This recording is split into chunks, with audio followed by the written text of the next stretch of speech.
À ce stade-ci, vous l'avez peut-être remarqué, mais Microsoft List est très souvent rattaché, connecté à SharePoint Online. La vérité, c'est que Microsoft List, c'est un peu comme une évolution d'une des fonctionnalités de SharePoint Online qu'on appelle les listes, tout simplement. Mais c'est devenu une application à part entière. Dans ce cas, quelles sont donc véritablement les différences ou les spécificités de Microsoft List si par exemple on a également SharePoint Online? Alors ici, nous allons commencer par présenter un peu les différences en termes d'avantages de Microsoft List et de Microsoft SharePoint. Déjà, Microsoft List, c'est une version simplifiée de la fonctionnalité des listes de Microsoft SharePoint Online. À cet égard, l'interface de Microsoft List est beaucoup plus simple et intuitive que celle de Microsoft SharePoint. SharePoint, de l'autre côté, à cause de tout ce qu'il intègre, parce que SharePoint, ça veut dire point de partage littéralement, et puis en raison de ces différentes fonctionnalités à l'intérieur de SharePoint, vous allez retrouver tout un tas de fonctionnalités. Ça fait donc que SharePoint présente ou offre une intégration plus complète avec différents autres outils de Microsoft 365. List est également plus facile à utiliser, surtout si vos listes sont relativement simples.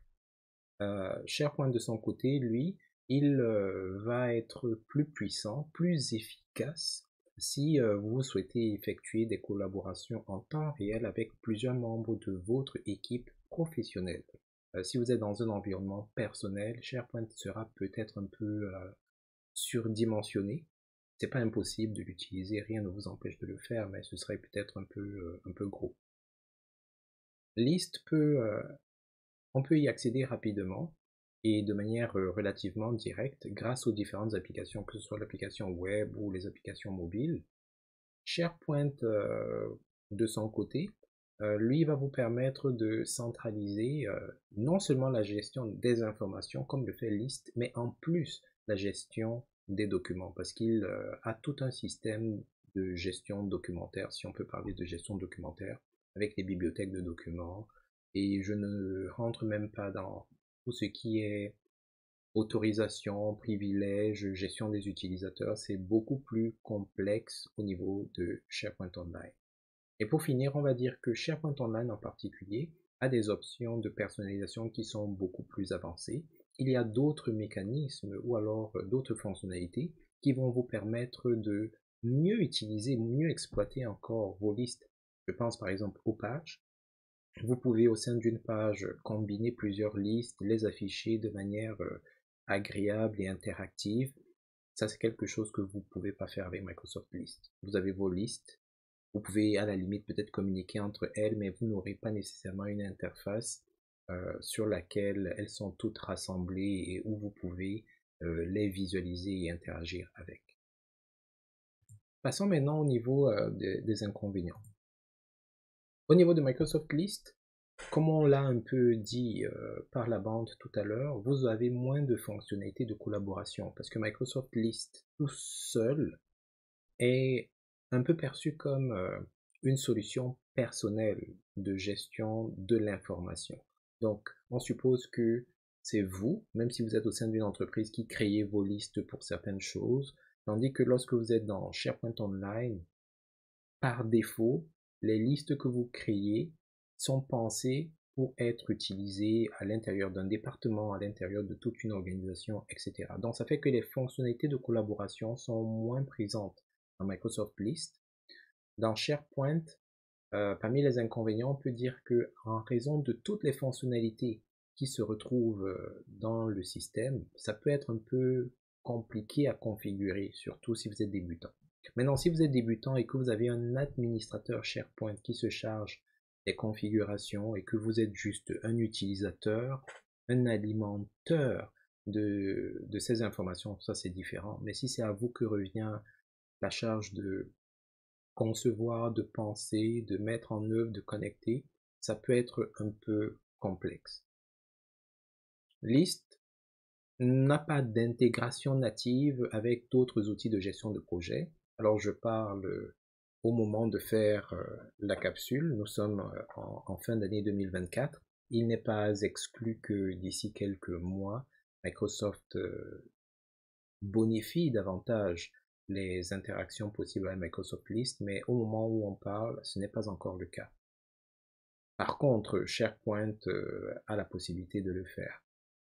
Un des inconvénients de SharePoint, c'est que si vous voulez manipuler uniquement des listes, vous devez quand même accéder à SharePoint d'abord avant de pouvoir accéder aux différentes listes. Et ça peut parfois créer des enjeux.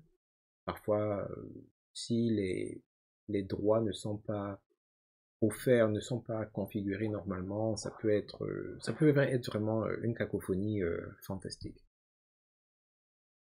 List a des fonctionnalités qui sont très simples, très basiques si vous voulez, suffisantes pour pas mal de choses, mais si vous voulez les comparer à SharePoint Online, c'est pas tout à fait le même calibre. Et vu la puissance de SharePoint, vous aurez besoin d'une infrastructure un peu plus solide. On parle de connexion Internet, on parle d'ordinateur, etc. Alors, comment est-ce que tout ça peut se traduire en termes de cas d'utilisation? Bien entendu, nous n'allons pas couvrir tous les cas d'utilisation, mais pour que vous ayez à peu près une envergure en termes de complexité. Alors, on peut dire que Microsoft List peut être intéressant pour, par exemple, un suivi de tâches ou des projets relativement simples. Quand on dit projet simple, c'est des projets qui n'ont pas beaucoup de colonnes, qui ne nécessitent pas beaucoup d'interaction avec d'autres listes ou d'autres colonnes. SharePoint, par contre, il sera plus approprié si vous avez besoin d'un système où plusieurs équipes, plusieurs contributeurs doivent être actifs de manière relativement régulière. Un autre exemple, List peut vous permettre de créer des listes de contacts ou d'inventaires.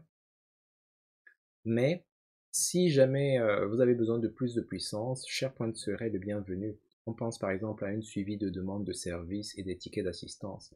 Parce que non seulement dans les suivis de demande de service ou des tickets d'assistance, il y a implicitement des inventaires, implicitement des listes de contacts, mais en plus, il y a des suivis, il y a des statuts, et puis dans le fonctionnement de ce genre d'outils, il y a des interactions qui sont faites par plusieurs personnes de manière active, chaque jour, plusieurs fois par semaine, plusieurs fois par mois, etc.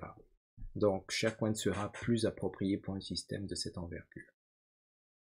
Exemple final, une gestion de liste de courses ou des tâches ménagères, c'est relativement simple, c'est une ou deux dimensions, pas plus là, donc List le fera très très très bien. Mais si par exemple vous avez besoin en plus de la liste des courses ou des tâches, on parle de tâches ménagères mais ça peut être d'autres tâches, vous avez besoin d'y juxtaposer des pièces jointes, des documents, faire des flux d'approbation et tout ça, SharePoint sera un peu plus approprié. Alors, ce qu'il faut comprendre, vous n'êtes pas dans l'impossibilité de faire ces choses avec Microsoft List. Pas du tout. C'est juste que si vous partez de Microsoft List pour réaliser certaines de ces missions un peu plus complexes, vous allez devoir rajouter trop de choses à Microsoft List pour atteindre un statut similaire à SharePoint. Parce qu'il y a certains mécanismes qui n'existent pas dans List, mais qui sont déjà dans SharePoint nativement, que vous n'aurez pas besoin de créer.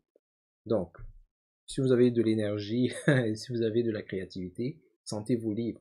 Mais sachez juste que SharePoint prendra en charge certains besoins plus complexes que Microsoft List.